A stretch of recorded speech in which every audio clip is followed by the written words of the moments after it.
Work hard for what you want in life. You work hard for what you want in life. That your word is your bond, that you do what you say you're going to do. That your word is your bond, and you do what you say. That you treat people with dignity and respect. That you treat people with respect. Reach of your dream and your willingness to work hard. The strength of your dreams and your willingness to work for them. Work hard. Work hard. Work hard. Work hard. Work hard. Work hard. Hey guys, I'm Tatum. And it's your girl Milan. And welcome to episode 42 of the Black Girl Boss Podcast. Woo, woo, woo. Woo, woo, woo, woo, woo. So last week I talked about just some takeaways that I had from Blogalicious. And it's so crazy because I was not feeling well at all. I don't know if it was the hotel food or what, but it took me so long to get through that 20-minute episode. I did not feel well. My stomach was killing me. I was literally in fetal position trying to get that daggone episode out. So I just want y'all to know how much we have to go through sometimes to make sure y'all get an episode in the midst of busy schedules. So anyway, so I already talked about Blogalicious, but you had a speaking engagement too last week. So how did that go? Let's shout out to us for these speaking engagements, okay? Because Tatum knows earlier this year, I'm like, I don't like hearing myself talk. I don't want to do that. And I had stepped out my comfort zone, and it's been amazing. So definitely shout out to you for that push. Because when I told her that, she looked at me like I was crazy. And I'm like, okay, you know what? She's not going to look at me like this again. So I clearly got to break my habit and just try new things out. But this was the biggest panel that I spoke on this year. And I definitely would say this is one of the biggest speaking engagements. So I loved every moment of it. And that's just from sitting in the audience watching the power panel, because it's 3 different panels. It was the power panel, the friendship panel, and the dating panel. And this was with ladies in the industry, music and media. So I sat on the friendship panel, but listening to the power panel and the dating panel, really, I was really tuned in, especially with dating. Like, as you all both know, Tatum and I are both in relationships, and we are business owners. So I was definitely tuned in for that part. And then the power piece, they talked about really just getting your finances off the ground, how you can start, the way that you can move through your industry, being a power player. And I thought that was very, very important because one of the panelists, Dr. Kim Lee, she's one of the top makeup artists, celebrity makeup artists, and she also was a makeup artist at BET for years. She never had a regular job. Like her first job was at BET, working as a makeup artist. And it took her years. And, of course, at that time, it was such a male-dominated industry as far as the gays go. Shout out to the gays. Yeah, as far as they go. So she was just this little girl trying to really push her way through the competition and really try to figure her way out. But she just basically befriended who she had to befriend and do what she had to do just to put her name out there. So the guy that she was always looking up to, or people were comparing her to, or saying, oh, you're not him, what she started to do was shadow him instead of taking it as a negative. And, of course, I heard her feelings as a young girl, you know, trying to do makeup in this industry. So it kind of definitely hurt her feelings, but she took that and put a spin on it and just started doing everything basically for him. So if he needed the setup done, the setup was done. Once he finished, he could turn around, and then he turned back around, it was cleaned up. So I thought that was super, super dope just to hear their different stories on how they definitely overcame certain situations to be where they are now. Now, my panel was the friendship panel, and we had an episode a while back called Balancing Days, Business, and Besties. So I told you guys on our imposters episode that I had a really, really bad week, and I was just feeling, lack of support, X, Y, and Z. So on the panel, of course, I was able to speak on that and really put it into perspective as far as like, hey, we have friends that are our good friends, our good girlfriends, our best friends, whatever you want to call them, and they may not understand the business. They may not understand everything that you go through in entrepreneurship. And when you call them, they're not giving you the response that you may need, or you may feel like they're not supporting you in the areas or having those conversations that you want to have. And it doesn't mean that they're a bad friend. It doesn't mean that they're not your best friend. It doesn't mean that they're not going to be your ride or die, whatever you need them to be. It just means that they don't understand that area because they're not familiar with it. And you can't expect people to understand an area that is not in their expertise. That's like my line sister speaking to me about psychology. I'm going to look at her like she's crazy. because I really don't understand. Like, I'm going to listen. I'm going to try to understand my best. But if she's looking for a certain amount of feedback in that area, I probably would be the best person to talk to. Right. So, and that led me to, it led me to the next point on the panel when I was speaking, when Deja Perez, who was the moderator, she asked, do you all believe in no new friends? And I'm like, absolutely, not. Like, I don't believe that you should not have new friends. You have to have new friends to grow and glow. Like, say, if I would have never met Tatum, I would never be on a podcast. I would never know anything about podcasting because no one of my friends around me, outside of Tatum, of course, listens to podcasts. So that's something that she introduced me to. So now I have a few podcasts that I actually like to listen to, and that's because of Tatum introducing it to me, and that was an area of glow and growth because those podcasts give me things that I definitely need to know in my business and as a woman and just overall. So, those are the type of people that you want to introduce yourself to and meet. But if you have the mindset of, I don't need no new friends or X, Y, and Z, you're going to be upset with yourself. One, because you're so mad at your current friends that they don't understand. Two, you're not growing and glowing.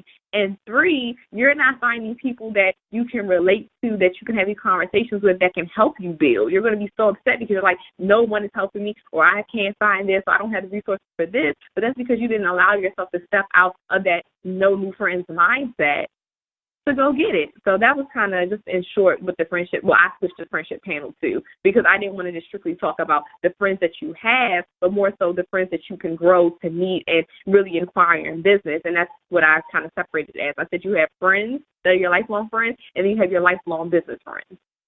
Mm-hmm. So what did the other panelists say about friendships? Blanca, who is on WKYS, what did she say? She was mainly talking, she had told her, because they asked her a question about betrayal. And her betrayal story was one of her good girlfriends had slept with her man. And she came across it. Right. She came across it. Girl, it was crazy. How she came across it was she had her friend's phone, and his name had came up, but the friend's phone was locked. And she was like, wait, let me get unlock your phone. I'm trying to see something on Instagram. I want to see something on Instagram. So she unlocked it. She went to the messages and read through the thread, and that's how she found out. But she said that to say, instead of taking it in a negative way, instead of whatever, she understood that the season with that friend was up.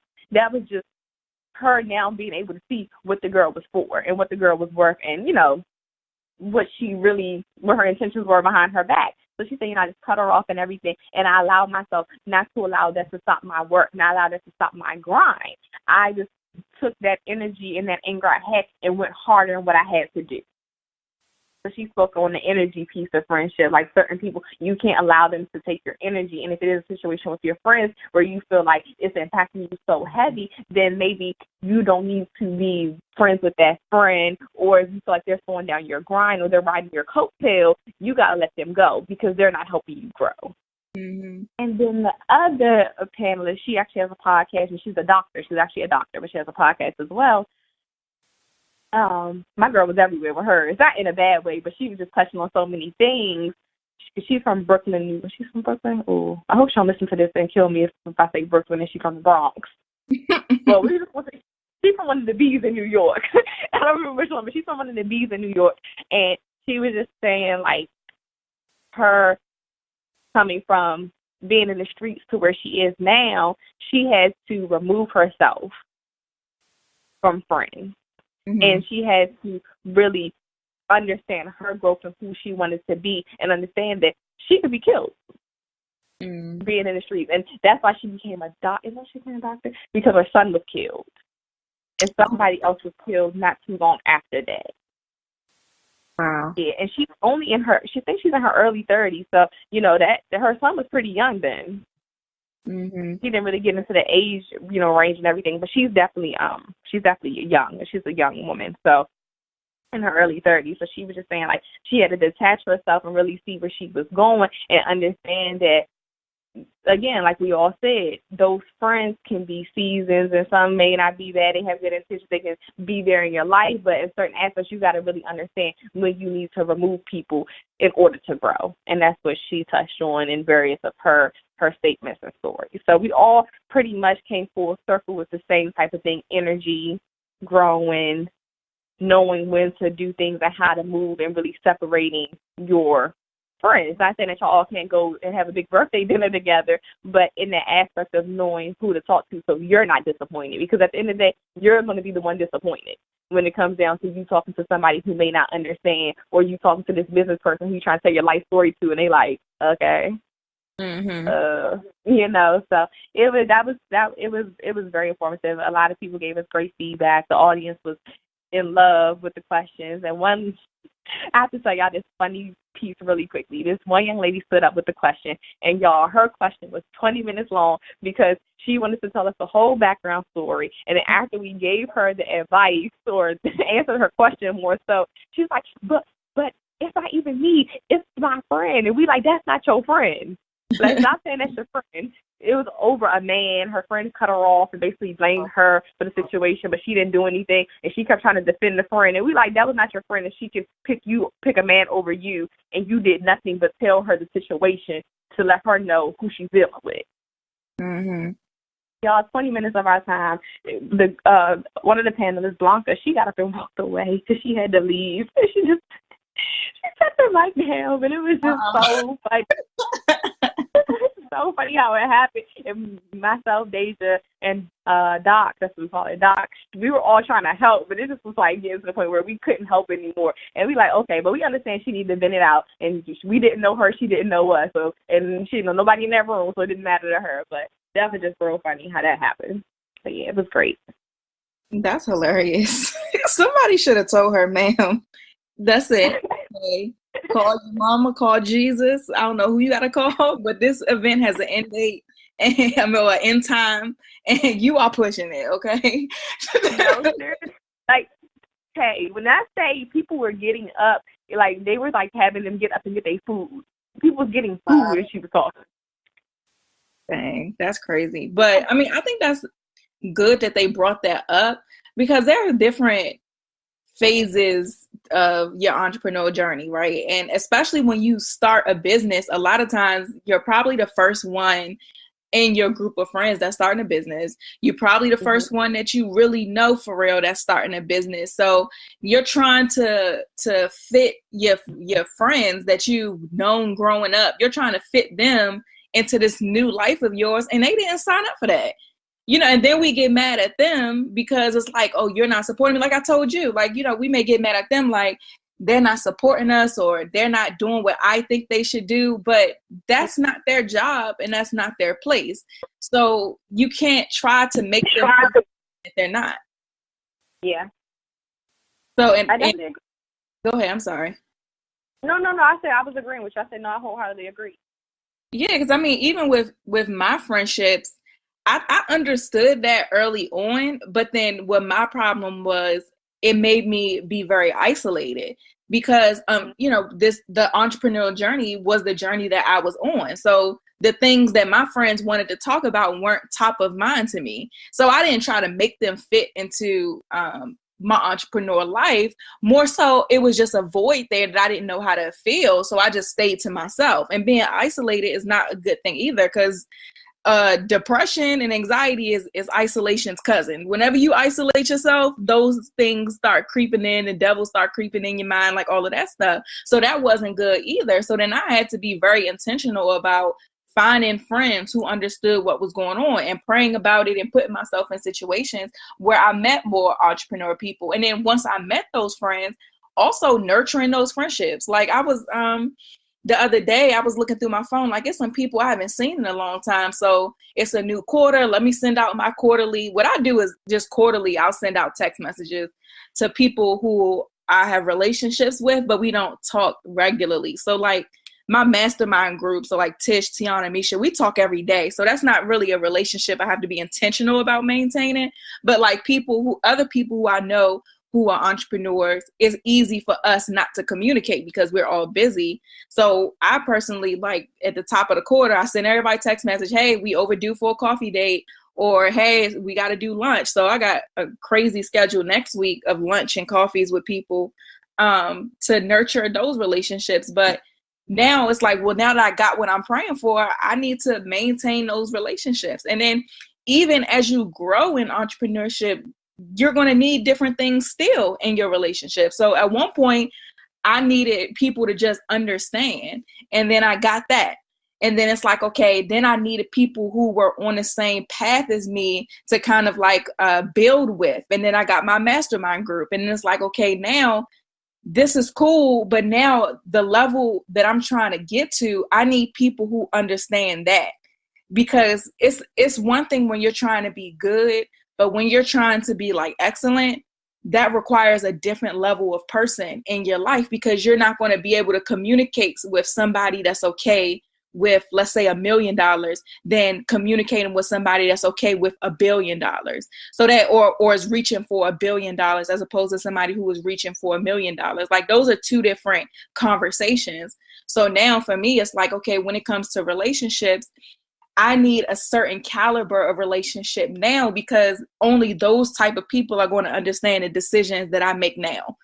Because I mean, even thinking about just our generation with millennials, instant gratification is like huge. Because of social media and because we have such an inside look at the highlight reel of people's lives, it's easy for us to be small-minded. And it's been really annoying me lately. And I've been trying to weasel my way off social media more and giving the person that's working with me now more of social media responsibility for me, so I don't have to be on it as often. Because it's, to me, it makes your mindset smaller. It makes the people that you meet smaller, because I don't want to say smaller, but just not equally yoked. Because then you guys are searching for two different things. So for somebody who, let's say they're like, I want 100,000 followers on Instagram because I want to be an influencer and I want to do, I don't know, partner with these brands, yada, yada, yada. Okay, that's what you want to do. But then the type of person that I'm looking for is different. Like in our meeting, not our meeting, our session at Blogalicious, Tiana was saying how one of her goals is, she's like, I want my great grandchildren to know who I am. And that's something she said before, but I always like when she say it, because it makes you think, because it's like, how many of us know our great grandfather's name? We might know their name if our elders were good at passing down information, but what did they leave us though? You know what I'm saying? So to me, the conversations that I have with her and other people are a little bit different. And the conversations that I want to have with more people is different, because it's like, when I have kids and they have kids and they have kids, I need them to understand. I want them to have something tangible that I was able to leave them. And a lot of times, a lot of people, especially in our generation, don't think like that. And we're so like, let's take Coke, for example. The person who founded Coke been dead for a long time, but we still drinking it. You know, it's still alive and well. Who is another good example? I can't even think right now because I'm sleepy. I can't think of another example, but those type of brands live on. Or matter of fact, I was listening to Eric Thomas' podcast today, and he was saying like, Martin Luther King was born in 1920 something. You know what I mean? And our children's children are going to know who he is because of what he did while he was alive. So those are the caliber of people, just for me personally, that I seek to build relationships with, because that's the level of thinking that I have, because my life plan, goal, purpose is way bigger than what right now looks like. You know what I'm saying? So I went off on a tangent, but I think it's important too, when building relationships and seeking out friendships, that you seek for people whose mindset is at a certain place, because that's going to help you glow up as well, as you said. Absolutely. Another thing that you talked about while you were talking, I was thinking about it. They had mentioned, like, do you think that, or do you believe your friends are obligated to support you? It depends. It depends on what you define as support. Me, do I expect my friends, let's say, to repost something I'm offering? No, I don't care if they do that. Do I expect them to buy something I'm selling? No. Do I expect them to show up to every one of my events? No. Do I expect them to answer the phone when I call and be, and if we hang out and be there for like my birthday, special occasions, things like that? Absolutely. I don't care if my job as a business owner is not to sell to my friends. It's to develop an audience of customers and continuously sell to them. My version of support is my friends, let's go to happy hour. I don't want to talk about business. I want to just have fun because I am a whole person aside from being an entrepreneur. So my answer to that is no, I don't expect them to be more than the friend that they've always been. Yeah. What did I say when I said that? I said no. I said the same thing. Well, I said no. I don't expect my friends to support me as far as like buying in my service. One, why? Because they don't need a publicist. That's the first thing. So I'm not expecting that because that service does not relate to them. I said, secondly, I'm expensive and I'm not lowering my price because you my friend. So that's the second thing. And I know they're gonna be looking at me like, discount? No. And then I said, and the third thing for that is like, the support I look for from my friends, and you're obligated at this point as my friend. If you hear somebody saying they're looking for a publicist, you better say my name because you're my friend. Like, you obligated on that aspect. You're obligated to, word of mouth it if it comes up in a conversation or somebody saying something and that's what I do, then say that. And that's just obligation of service. I said, but otherwise, no. Like, I need you to be there to, if I'm crying, be on the phone with me at 3 o'clock in the morning. That's your job. Have fun with me. Make me not think about work or the stress of what I'm doing or the headache or the agony that I may be having in that day because of this. It's like, that's your obligation. That's your job. That's what I need you to do as my friend. But that was like my tidbit on it. I know Doc was like, yeah, it's like, you better buy my service. You better do this. But, like you said, everybody has their own definitions of support. So before we go off and start crucifying our friends because they not supporting us, they not this, they not that, you got to think about what type of support you want. What type of support is it? Is it that type of friend, or do you just need to find business friends that can relate to what you're going through, so you're not putting so much effort and burden on your friends, or so much pressure, I should say, on your friends to be fulfilling these areas that they honestly cannot fulfill. And once again, like I said before, that's not a bad thing that they cannot, because they can't relate, and that's okay. Yeah, I think us as entrepreneurs need to take it easy on our friends a little bit more who aren't entrepreneurs. We just need to cut them some slack, because just because you start a business does not mean they need to now be your walk-in brand ambassador. That does not. They have their own dreams. They got their own grind. They got their own thing that they got going on, and they are not obligated because you decided to be a Black girl boss to drop what they're doing to promote you. That's not their job. So I do think we really need to take it easy on our friends a little bit. And also value friendships. A lot of times we be talking about we want certain friends and we can't even handle the ones we got, or we not even in a position to handle certain friendships. Like my friends, I love my friends. My core friend, my best friend who lives in LA and is pursuing his singing career, I don't talk to him often at all, especially since he moved to LA, because he's out there grinding. Like, this man will pack up his speaker and go sing in the middle of the street multiple times a week just so somebody can hear him. Like, he's hustling. So we don't have to talk. But when he's here this weekend, so he can shoot me a text. I ain't talked to him probably in like 2 months. And he shot me a text since his birthday. Before his birthday, I ain't talked to him in like 2 months. And he shot me a text like, yo, I'm gonna be home this weekend. I said, cool. Saturday? He said, yeah, bet. We don't need to say nothing else. We gonna meet up on Saturday and we gonna catch up. But you gotta cut your friends some slack. Or like some of my other friends, a lot of my friends, we've been close for a long time, since like we were kids. So those friendships I genuinely value. So I don't want them to not be my friends. So I need them to be around. So I'm not going to be trying to force them to be Black girl bosses or Black man bosses or anything like that.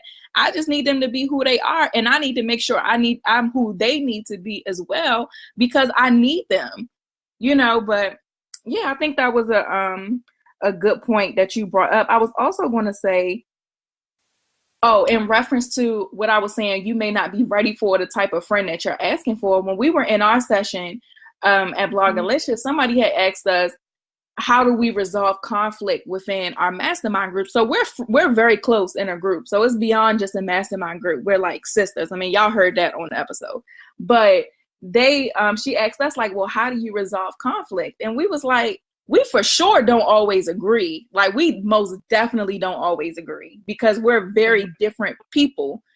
I'm more like, for example, Tish and Misha are much nicer, I say, than me and Tiana. And not to say me and Tiana are mean. I just think with my head first, my heart second. And they might think with their heart first, their head second. So because they're more heart-centered and we may think more or less attached to our emotions, we don't always agree on stuff. And amongst other differences, we definitely don't always agree. But the foundation is we're not going to ever get to the point where we're having no real cussing each other out or talking about each other or any type of drama because of the level of maturity we all have as individuals. And that's what we was telling the lady in the session. Like, you got to be ready for the stuff that you're asking for. And we said this on our episode too. Like, if we didn't do the work on ourselves and make sure we were actually worthy of good relationships, or we were actually in the position to give a good relationship, then we wouldn't be able to have the relationship we've had. It's the same way where, like, if you were in a relationship with, let's say, a romantic relationship, and he cheated on you or something, and you know that you need the time to recover from being cheated on so that you can trust somebody else and be able to let somebody else in, why are we able to recognize that need, but we're not able to recognize we need to recover from our homegirl like that slept with our man? Now we think all of a sudden we gonna have these business friends. No, you still have trust issues from that. So you need to heal from that too before you get new friends. And entrepreneur friends is even deeper, because I wouldn't say even deeper, but it's still deep because your business is like your baby. So it's something very personal to you. So if somebody, let's say, says something about your business, like, I'm gonna use Misha as an example. So we were masterminding in our hotel room, and we were telling her stuff about her business, like, no, you should change this. Like, yeah, you're doing this, but this isn't working, so you should change it to that. Like, when somebody is critiquing your baby that way, you got to be able to handle it. You know what I mean? And it takes a level of maturity to be able to handle it, accept it, not be offended, and then also know, like, okay, they're right, or I don't think they're right, and I'm going to keep doing what I want to do. Whatever your decision is on you, but you also have to be ready for somebody to come and your entrepreneur friends, at least, to be able to critique or give advice or things like that to something that you hold so dear, which is your business. Absolutely. Listen, you hit it on the nose with that, because it's true. You can, and I think Blanca said the same thing. Basically, like, the type of people you attract, and you can't expect certain things if you're not there yet. And she was like, if you're putting on negativity, you're going to get negativity. So, like you said, if you have those trust issues and you're in a negative mindset, you're going to see people in a negative light, or it's going to actually happen, because that's what you're attracting. So she was like, you just have to be what you want to attract. Yep, absolutely. And don't use not having entrepreneur friends or people who understand as an excuse. Definitely don't use anything as an excuse either. So I definitely got to put that out there. So go ahead. And I said, eliminate those excuses and start executing. Absolutely. So since we're talking about relationships and things like that, one of the sessions at Blogalicious was about bonding with your competition. And I thought this was an interesting session. That's why I attended, because it's something I haven't seen before. Like, we always hear about, collaborating over competing, but I haven't been to like a formal session on it. So I thought it was interesting to go. And the women it was like a panel discussion. So the women who were a part of it, one of them, Stacy, is the founder of Blogalicious, and then 3 of her friends who I think they have a mastermind group together as well. And they're all in the same industry as far as blogging and influencers go. So they all have influencer networks. And so their job is to partner brands. So let's say Dove. So their job is to partner brands with influencers. Okay. So because they all have influencer networks, they're competitors in a sense, because if you're trying to get Dove and y'all all trying to get Dove, or y'all all trying to get American Red Cross or whatever, it's a level of competition there. But they've been able to build a relationship to where they utilize each other as opposed to competing with each other. So that made me want to talk about competition today as well. And one key thing that they said in their session was, when you are able to bond with your competition, you're able to move the industry forward. So for example, if they're all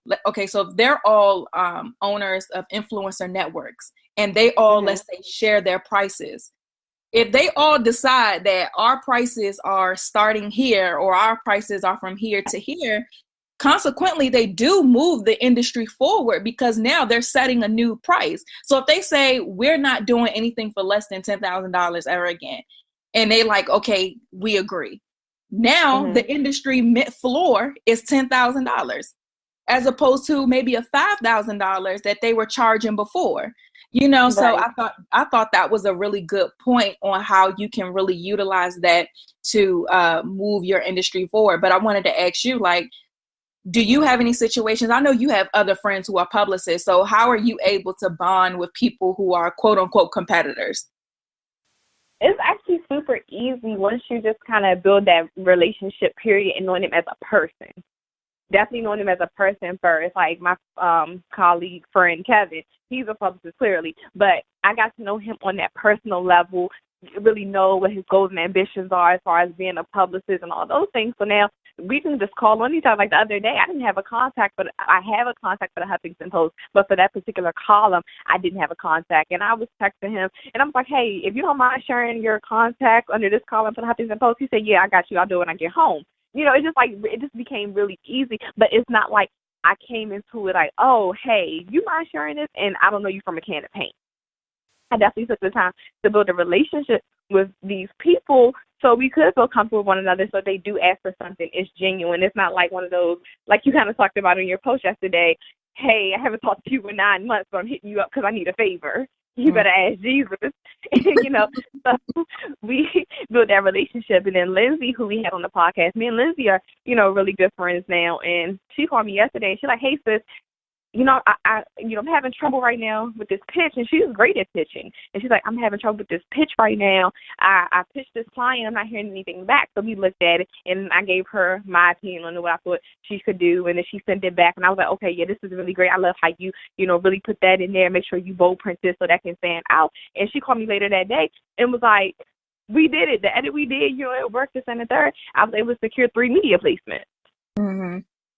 So it's just, like we said, about growing and glowing. You make those relationships, knowing them on that personal level, and just with anything, you're always a student. You're always learning. I may be stronger in some areas. They're going to be stronger in their areas, and we can really utilize that to each other because it's enough for everybody to eat. Everybody needs PR. Everybody needs a publicist. And I'm not going to take their client from them because, one, I'm not a shady person. And knowing them, they're not shady either, so they're not going to try to take my clients. So why, since I'm not going to take your client, why can't I help you to do what you need to do for your clients to make sure that you have money in your pocket, to make sure that you're able to pay your bills and survive? So it's going to be those times where you do run into people in your industry who don't have that same mindset as you, or people that you do know in the industry that have that same mindset of wanting to help each other and just grow and see each other do good. But the ones who have a genuine heart, you will be able to build those relationships and just work. And that's what it's all about. And I love that about our relationship, Taylor and I's relationship. Even though we're not in the same industry or anything, but I love that, having that business working relationship. I love the relationship with Kevin. I love it with Lindsay, but that's just because you all are helping me grow, and I know I can contribute to you as well. So I don't really look at it as a competition piece, more so just colleagues, not competition. Yeah, I mean, I totally agree. I think it's important to have that level of confidence as well about what you bring to the table. Because what I hear a lot of times from people who are starting businesses is like, well, everybody is a publicist, or everybody is this, everybody is that. And it's like, well, that's fine. Like, you know, it's okay that you think that a lot of people are doing this or a lot of people are doing that. That does not mean that you can't do it either. Like Milan said, it's enough to go around. But it is your job as a business owner, though, to know what makes you unique and be confident in that. That's definitely your responsibility on your end, but definitely building those relationships with people in your same industry allow you to be better at that. I mean, you're able to see. So now I'm sure Lindsay, from you doing that with her, that's something she's going to implement in her pitching from now on. or something that you learn from her is something that you might implement in what you do from now on. But it allows you guys to both get better, but you guys are still very much so two individuals, and your unique selling propositions are different. So you still are able to have your individuality, but grow together, like you said. So I think that it's really, really important for you guys listening to build real relationships with people that are in your industry. Build organic relationships. That don't mean go out to the financial coach conference and try to be besties with everybody in the room, but just build genuine organic relationships over time. It's not something you needed to put a exclamation point on to do ASAP, but just be cognizant of how important it is to have those type of relationships. But on the flip side, though, what do you do as far as your competitors go to have that competitive advantage? So we both understand the importance of a competitor analysis when it comes to not only your clients, but for your own business, so that you can still be unique in your industry. So what are some ways that you, administer competitor analysis to help you grow? I think we spoke on this briefly before, so I'm glad you brought that back up, because I talk about this a lot with my branding clients and maybe their competitive analysis. I'm like, you want to look at the good and bad of your competitors.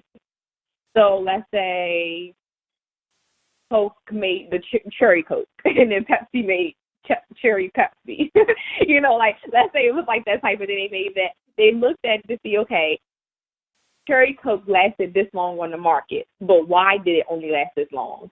So then we can do this X, Y, and Z to make it last even longer for us. So looking at the competitive analysis, I'm like, okay, well, I see that another publicist did this. Okay, they had this type of program where it's like a strategy, a guidance call, and this is their price. What can I do to not have the same type of strategy call, but provide it to my target audience? Because granted, there's a lot of publicists who are, a lot older than me. They could be in their 40s, and I'm only 24.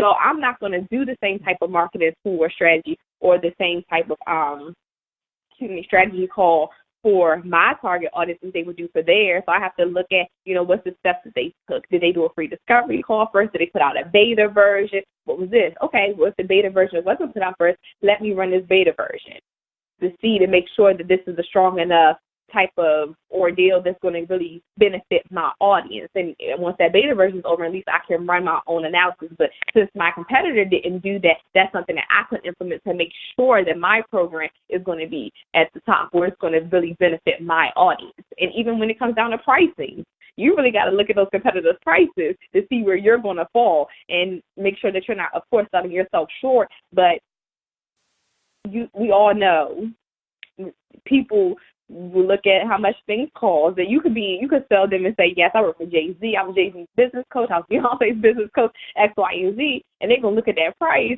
and they don't care who you work with when they see that price.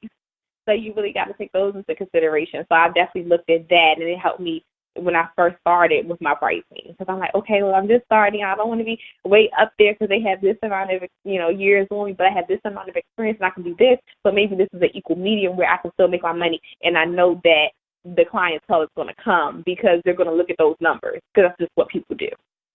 On the other hand, when it comes down to self-analysis, I guess in a bad, well, not even the bad sense of using it to my advantage, I'll see how I can gain following, basically. Not take anyone's clients, because I don't believe in that, but to take your followers. I'm like, okay, what do I got to do to get your followers to be my followers? So I look at it in that bad sense, but it's like, that's going to take you something from you, but it's an advantage, because I'm now creating an innovative way that you may not have thought of to take your followers. So that's been a little tidbit of the type of things that I've done and do, and it definitely worked, especially when I got started out with the pricing. Yeah. So before I get into how I do competitive analysis, I do want you guys listening to understand it's important that before you get into doing these competitive analysis, that you understand your business, that you understand what you bring to the table, your unique selling proposition, meaning what makes you different from everybody else, and what your goals are. It's important that you know that and you're solid in that first, because if you're not, and you're also confident, because if you're not, what you're going to do is your competitor can't get it out. Your competitor analysis is going to cause you to get into a comparison game, and that's ineffective. So you have to make sure that you have a solid foundation first before you get into this competitor analysis stage. But the little caveat to that is it is good to do a competitor analysis before forming your business, because that's going to tell you where the gaps in the market are.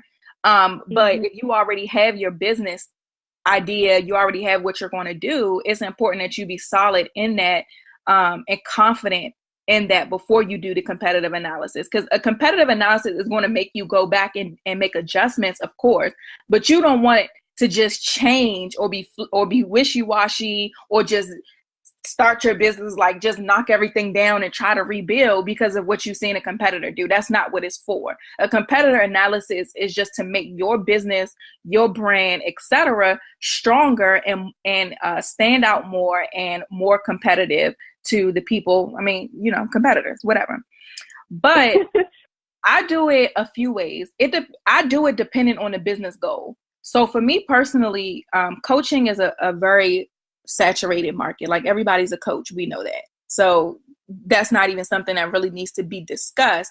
So I really look at who are the coaches that I see the most. And also a little, I guess, peek into my strategy is I listen to my target audience to tell me who my competitors are, as opposed to me assuming my competitor is somebody else. So if there's anybody whose name comes up a lot in my conversations with my target audience, or things that I might see my target audience doing online or hear them talk about in person, those are the people I might be like, okay, so they're competitors. Not taking myself out of the equation. I may not want to be their competitor, but my target audience is saying they are. So that means either I need to do something different in my business to stand out to where you're not talking about me and that person in the same sentence, or I need to just kind of take heed to what they're saying and see what it is that they like about their competitors. So I had a conversation with somebody. She sent me a DM, and she asked me a business question. So I answer questions in my DMs all the time. So I'm not one of those people that be like, oh, you need to sign up for a discovery call in order for me to answer your question, and you need to pay $50 for a discovery call. I'm not doing all that. Like, why would anybody pay to talk to you and they don't even know if they want to pay you at all yet? Like, so I think that's silly. But anyway, so I answer in the DMs, and so she answering her questions, and she was saying that I asked her, well, have you had a business coach before? And she was like, yeah, I kind of am. And she told me like whose program she was in. And I was like, okay, so that was like trigger point in my mind, because I'm like, ooh, opportunity to learn about, what made you join that program? What do you like about that program? What are you clearly missing from that program? Because you have questions for me and not your coach. So what's going on here? So, and that was a really great dialogue for me, because I was asking her, well, what made you sign up for their program? And she told me. I'm like, okay, perfect. Okay, great. So then I'm like, well, what are you missing then that you feel like is not allowing you to get the answer to the question that we were originally talking about? And she was saying it was that one-on-one support, because a lot of coaches have group coaching programs. So within the coaching industry, it's very popular for people to have a small, medium, and large package. The small package, 9 times out of 10, is going to be a group coaching program, because it's an opportunity for them to entertain people at a lower price point without spending a lot of time with them. So in that group coaching program, though, the people who are investing into it are not going to get a lot of one-on-one time from the coach, because that's not what the coach intended for that program to be. So then a lot of times the client may feel a little bit slighted, because they're like, well, I'm in this program. I want individual attention for my business. Like, in my opinion, you don't see a coach on a sports team coaching 4 different teams. You know what I mean? They may have like more than one player, or whatever, but they don't have different teams. So the way I look at it is I care a lot. So with me knowing how much I care about people's businesses being successful, having a group coaching program is not something that I'm willing to invest any time into, because I want to work with people one-on-one. Now, having that understanding of that's what I want to do, I also understand the price point that comes along with that. So that means I'm probably going to have less clients total at one time than other people, because I want to work with people one-on-one. And I don't care how many people try to tell me I need to have a group coaching program, or I need to have this, that, and the other. If you can say I'm your coach, you're going to be accessible to me, and you're going to be able to text me a question. You're going to be able to pick up the phone and call me if you need to. Like, that relationship and that one-on-one attention is important to me. So in me understanding that with what I want to do with my coaching business, I still, though, need to take heed to what my competitors are doing. But again, I'm saying all this to say I listen to my target audience as far as who my competitors are. So because she's investing in her and talking to me, then that's a competitor. So I'm going to this person's page like, okay, what are they doing and that convinced you that you should invest in them? So I'm looking to see what they doing. Okay, cool. You know, I like this is what she does. Okay, I like that she does. I don't like this. You know, just kind of looking and seeing. And also something that I do too is I read people's comments. Like, what are people saying in the comments? What type of questions are they asking? What questions keep coming up? Because that can be a question I can address on Instagram Live. I can address in a podcast. I can address in a blog. Like, that's telling me how I need to be speaking to my target audience. So also knowing your competitors as well gives you a good understanding of how you're going to, it allows them to do a lot of the groundwork for you. I'm sorry, you were saying something? Oh, no, I didn't say anything. Oh, but yeah, it allows them to do a lot of the groundwork for you, and then you kind of peek in to see how it's doing. So it's very important to know what's going on with your competitors. And also when you're able to do a great competitor analysis as well on yourself. To me, whenever I do this quarterly, where I kind of pick whoever name I've heard the most in conversations with my target audience, and then I'll do like a little SWOT analysis. So strengths, weaknesses, opportunities, and threats. And I always throw myself into the mix, because I promise you're never going to fill a gap that I have before I do. So I'm always aware of my strengths and weaknesses. And I decide if somebody is ever able to fill a void that I leave, is because I was intentional about it, or because I chose not to fill that void yet. So I'm very strategic when it comes to business. So with myself, if I'm doing a SWOT analysis of everybody else, I'm throwing myself in there. So I'm like, I'm looking at my own website. I'm taking myself out of the mindset of the emotional attachment to a business. Now I'm just a person like, okay, let me go on her website. What she got going on? All right, would I buy from her? Would I pay her prices for her? Like, what's going on? I don't really like that she does this, or I wish she would do this. That would kind of help me buy more. Like, I do that to myself, because that's going to allow me to grow and be better. And also, I even ask my clients, like, my clients fill out a monthly form before we have our calls. And there's always a feedback section there, because I need to know every step of the way how you feeling. Like, what's going on? Is there something that I'm doing that you want me to do more of? Is this something that you want me to do less of? Is it something I'm not doing that you need me to do? You know, so that allows me to check in, and that allows my clients to never be able to say, I wanted Tatum to do this and she didn't. Because every single step of the way, every single month, I'm asking you, for feedback. And then I can adjust. You say, I need more of a push from you. Perfect. That's what you need. That's what I'm going to give you. Because my clients are my bosses. Our customers are our bosses. Don't think you work for yourself. You work for the people who pay you. So, or if there's something that I did and you didn't like, great. Like, eager to talk about it because customer service is number one. So the client, the customer always has to be happy. So that's another way that I stay competitive, is that I genuinely care and I check myself.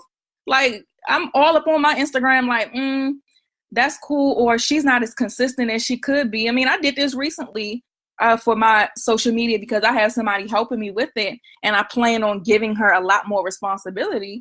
So it's like, okay, she doesn't do this, or I don't do that, or I don't go live enough. Okay, so Tatum, you need to go live more, or this person is live every single day. Why are you not live every single day? Or one, I'm never going to be live every single day, but why are you not live multiple times a week, or at least once a week? Like, what are you doing? Right. This is what your audience wants. So I say all that to say it's important, you guys, to know who your competitors are.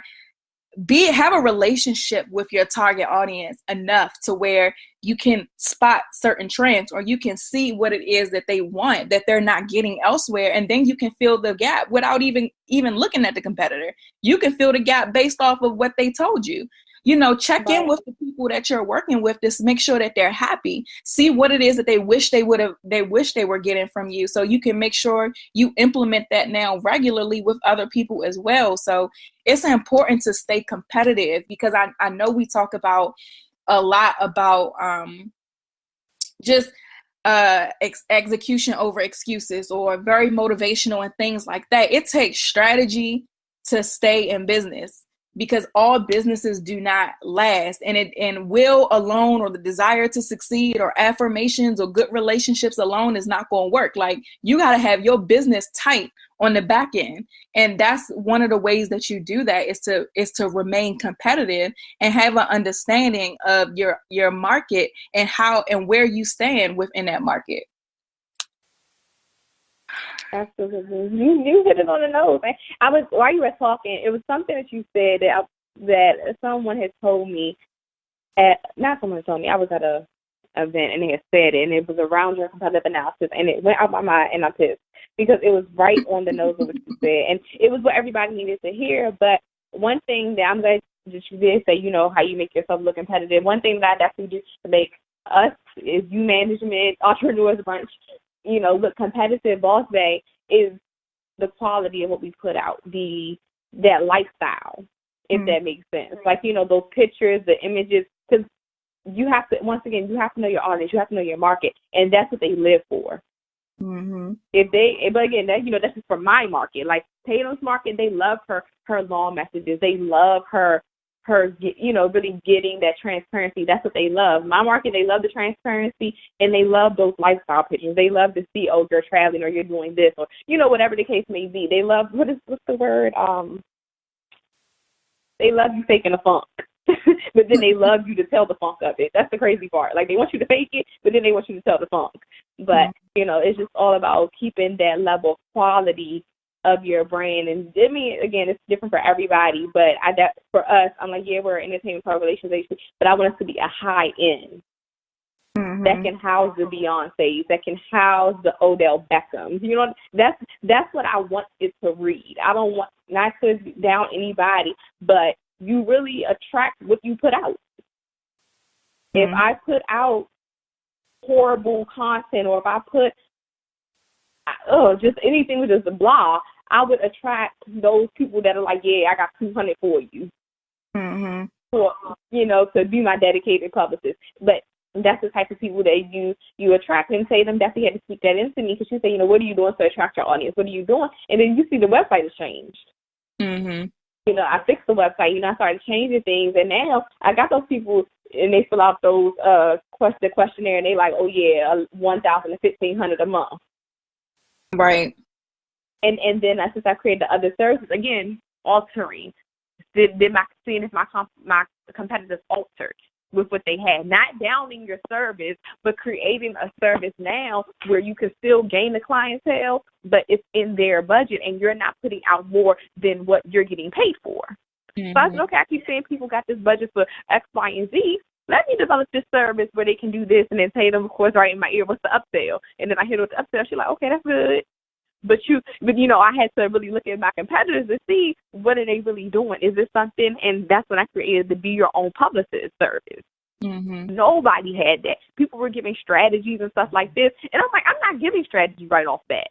For all of that, you might as well just hire me to be the dedicated publicist, if that was the case.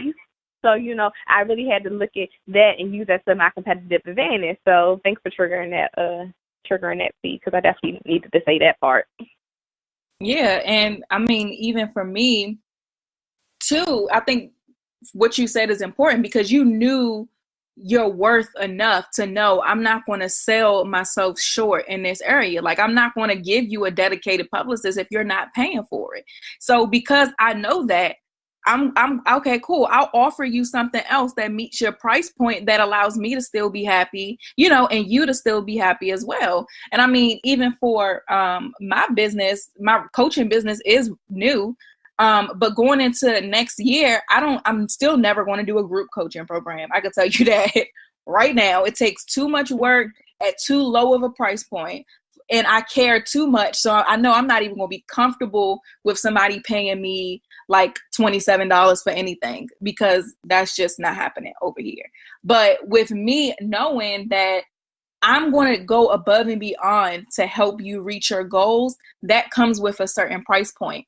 And not only that, but I'm going to go out and get an MBA, because I want to make sure nobody else knows anything that I don't. Or I'm going to go out and get a certification that's specific in this, because not only do I know based off of experience, based off work history, but just in case anybody else thought they had one up on me, here's a piece of paper to back up everything I've already, done. Or here's a piece of paper to add to what I already know. So with me knowing that I'm going to do all of this, the price point has to be different. And I know my competitors are not willing to do that.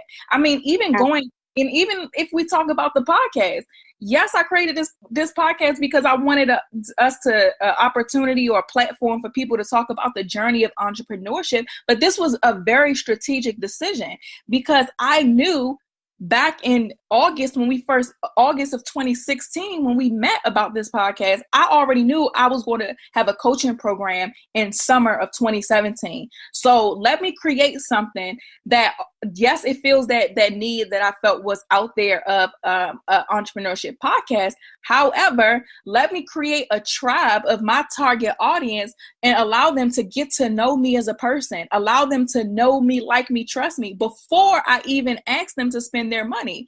So that it was a very strategic decision. And also, I knew my competitors was not going to start a podcast, because my competitors don't want to spend the time figuring out how to start or grow a podcast. They don't want to do that.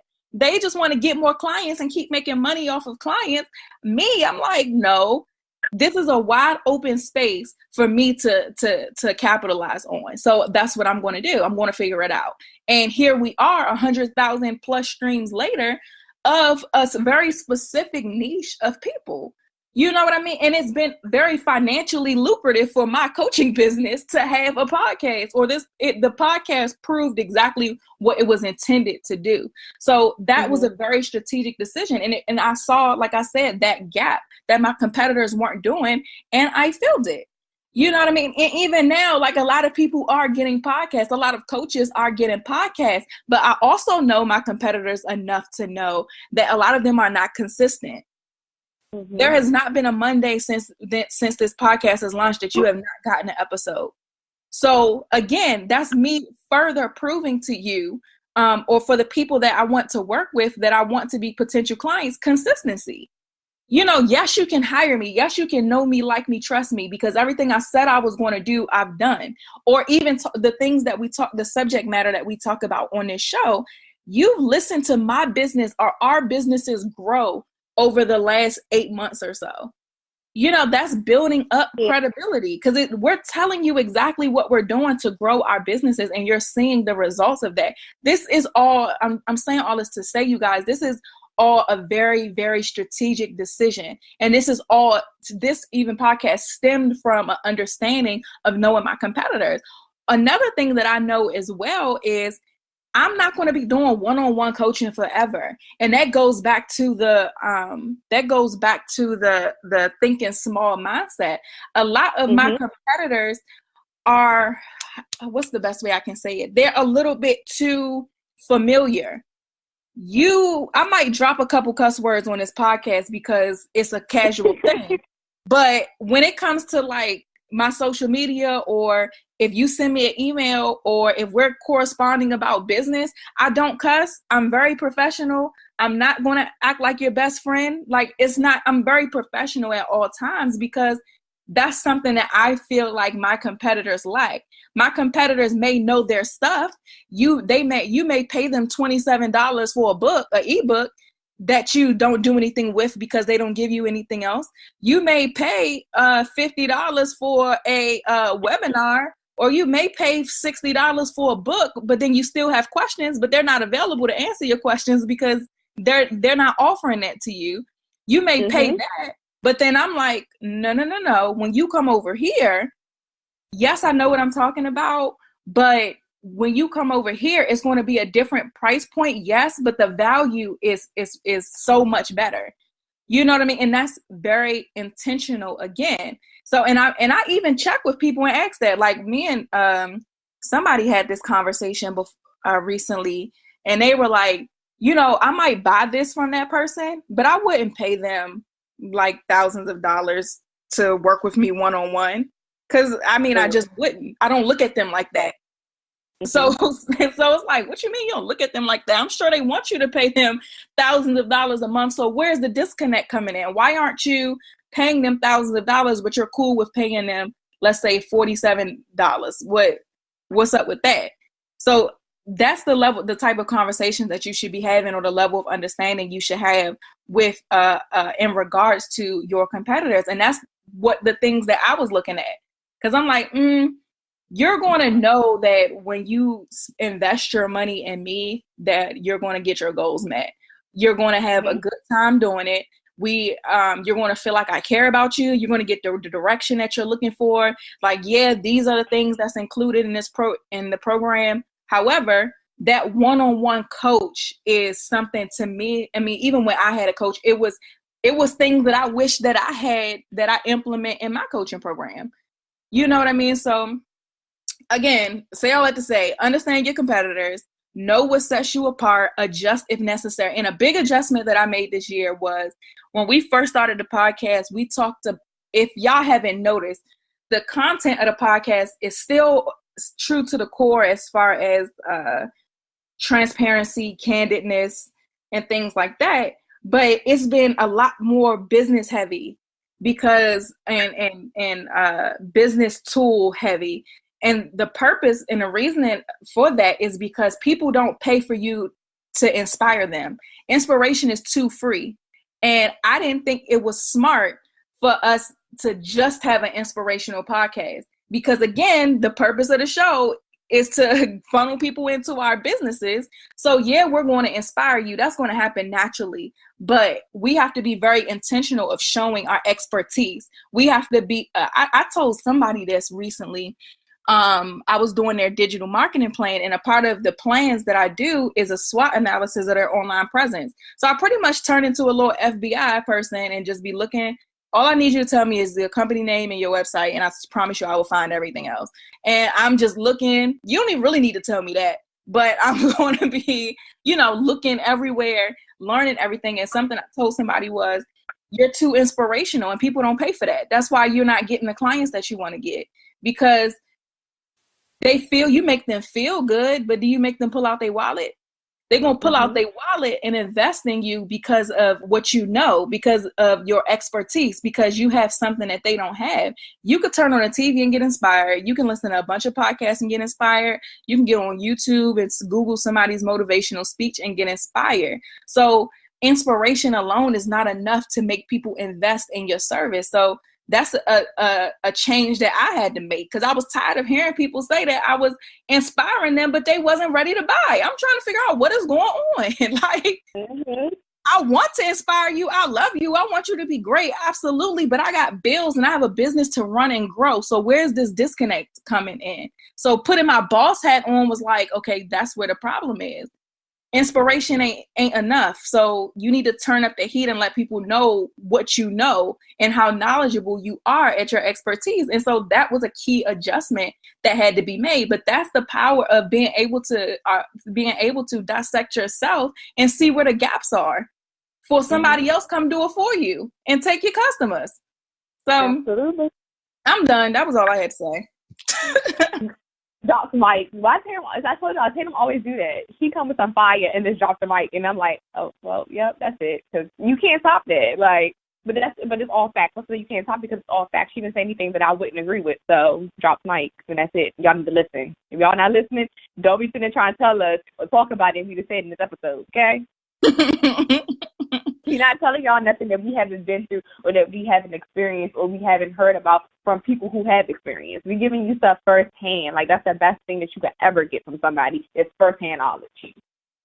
Absolutely. And not always have to. I posted something about this today because people always want to know, like when I first started this podcast, some people would be like, some people that I know that are entrepreneurs, we aren't necessarily friends, but we was in like a mastermind setting together because of my business coach. We was in a setting together and they was like, well, you know, why do you put out free content every week? Like, I can't believe, like, I couldn't do that. I can't put out a free episode every week. I'm like, okay, I know you can. That's why I did. And that's why it works. That's why it's money.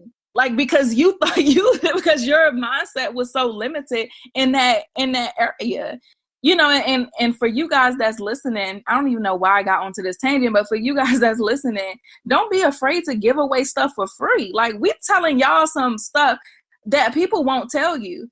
You know, if you ask us a question, we answer it. We're not giving you no generalized, oh, you know, if you just post I will be great on your mirror and read it every day, it's gonna happen. We're not telling you that. We're telling you some very explicit things and some very tangible things, some lessons, some stuff that we've learned firsthand, and that works for business because again, people buy from those they know, they like, they trust. And when you give away stuff for free, I posted this on my Instagram so y'all can go find it, but there's a way to give away things for free to where people will still invest in you. That's something I think that a lot of people struggle with. Like, well, I can't give this away for free. Why would they pay for it? Yeah, you could give it away for free because they're not going to know what to do with it.